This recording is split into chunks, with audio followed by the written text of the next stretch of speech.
இந்த மாடுலாம் ஒரே இடத்துல நின்று வாக்கில் சாணியை போட்டால் என்ன, நடந்துக்கிட்டே போட வேண்டியது, ஓடிக்கிட்டும் ஒடியாந்துக்கிட்டும் அங்கங்கே பிள்ளை இறச்சிக்கிட்டு இதை கூட்டி வாடுறதுக்குள்ள இந்த மனுஷங்கிட்ட நம்ம எத்தனை வாட்டி சொல்கிறது, இந்த மாட்டுக்கு கொட்டாய்க்கு வச்சு ஒரு காரையை போட்டு விடுங்க, அப்படியே ஒரு கூட தண்ணி ஊற்றி கழுவி விட்டுறலாம், வேலை ஈஸியாக இருக்குன்னு நானும் தலைப்பாடாக அடிச்சுக்கிறேன்.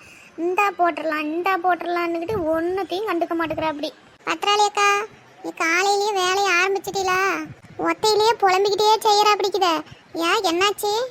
ஆட அது ஒன்றும் இல்லை பத்துமணி, இந்த மாட்டு கொட்டாய்க்கு ஒரு காரையை போட்டு விட்டு நம்மளுக்கு கூட்டுறதுக்கும் ஈஸியாக இருக்கும், தேனைக்கும் கழுவி விட்டுறலாம், ரெண்டு கூட தண்ணி ஊற்றினா இந்த அண்ணுக்கிட்டு நேரம்ல அந்த வேலை கிடக்கு இந்த வேலை கிடக்குன்னு இதை கண்டுக்கவே மாட்டேங்கிறேன். அப்படி அந்த மனுஷன் அதைத்தான் புலம்பிட்டு இருக்கிறேன். ஆமாம், என்ன கூடையில் சோளை போட்டியாட்டம்? ஆமாக்கா, நம்ம தோட்டத்தில் போட்டிருந்தல, அது பார்த்துக்கிட்டிங்கன்னா பார்க்காம விட்டது மொத விளைஞ்சதெல்லாம் கொஞ்சம் முத்திக்கிடுச்சு.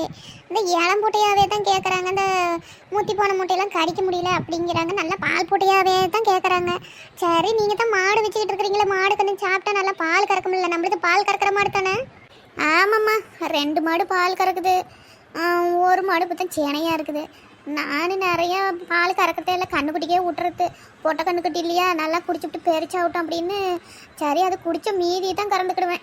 அது தாங்க மாட்டுக்கு வாங்க கொண்டாந்து போடலான்னு உடச்சிக்கிட்டு வந்தேன், அதை செடியிலேயே விட்டாலும் வேஸ்ட்டாக தான் போகும் பார்த்துக்கிடுங்க. சரி, மாடு நல்லா பால் கறக்கும்ல, அதான் உடச்சிட்டு வந்தேன். போட்டுடலாமா?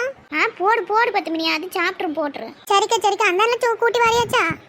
கூட்டியாச்சுமா, நீ போட அவத்த. சப்பா, கலத்து பணியே முடிச்சுக்கிடுச்சு. அப்படி கோதானியில் கொட்டிருந்தா ஒன்றும் இல்லாமல் சாப்பிட்ருக்கோம், இந்தானியை கொட்டிப்பிட்டியா? சரி விடு. ஏன் காந்தாண்டு போட்டு தான் சாப்பிடுமா? சரி, கோதானியில் அள்ளி போட்டுட்டுமா? அட வேணா விடுமா 10 மணி, கோதானியில் போட்டால் சிந்தாமல் அப்படியே போட்டாட்டம் சாப்பிட்ருமேன்னு சொன்னேன். அது இங்கே போட்டாலும் சாப்பிட்ரு விடு. அது சரி, நம்ம அந்தாண்ட வீட்டுக்கு முன்னாடி போகலாம். இங்கே வீட எல்லாம் மாட்டு கொட்டாயெல்லாம் சுத்தம் பண்ணிவிட்டேன், இனிமேல் போய் வீட்டு வாய்ச்சல பெருக்கிவிட்டு அப்புறம் காலையில் காப்பி தண்ணி போட வேண்டியதான். அந்தாண்ட போகலாம், ஏன் தாண்டி நின்றுட்டு கிடப்பானே. வா 10 மணி, வந்து உட்காரு சத்தங்குரி. இல்லக்கா, வீட்டுல போய் வேலை கிடக்கு பார்க்கலாம். சரி, பூட்டை வேஸ்டா போயிருமா, மாட்டுக்கு கொண்டாந்து போடலான்னு வந்து கையோட கொட்டிட்டு போகலான்னு வந்தேன். வா கீதா, காலையிலங்காட்டியும் சாணி அள்ளிட்டு போகலான்னு வந்தேங்க்கா. காலங்காத்தால வாசலை பெருக்கி சாணி தெளிச்சா தான் நல்லா இருக்குது, அதுக்கு தான் சரி எடுத்துகிட்டு போகலாமேன்னு வந்தேன். அட இப்போ தானே அந்த அக்கா எல்லாம் கூட்டி வாரி கொண்டு போய் இதில் குப்பை குழியில் கொட்டிக்கிட்டு இருந்தாங்க. இப்போ நேரத்தோடு வரமாட்டா, எப்போ பாரு நம்ம சுத்தம் பண்ணுற வேட்டியே தான் வருவா. போய் குப்பை குழியிலுக்கு அள்ளிட்டு போ. அக்கா, நான் தான் டெய்லி வருவேன்னு தெரியுமில்ல, ஒரு விட்டையும் அப்படியே தான் விட்டா என்ன?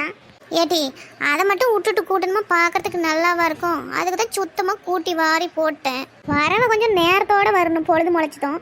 மட்டை மத்தியானத்துக்கு வந்தால் எங்கிட்டு இருக்கோம்? என்னது 6:30 மணி உங்களுக்கு மட்டை மத்தியானமா? இப்படி 4 மணிக்கெல்லாம் எந்திரிச்சு மாட்டு தொழுவத்தெல்லாம் சுத்தம் பண்ணுறதுலாம் அப்புறம் நல்லாவா இருக்கும்? பால் கறக்கணும் இல்லை, நேரத்தோடு வரணும். 5 மணி 5:30 மணிக்கு. சரி விடுங்க, நான் குப்பை குழியில் சாணியவே போய் அள்ளிக்கிட்டு போகிறேன். நம்மளாலாம் 5 மணிக்கு வர முடியாது, 4 மணிக்கே வர முடியாது.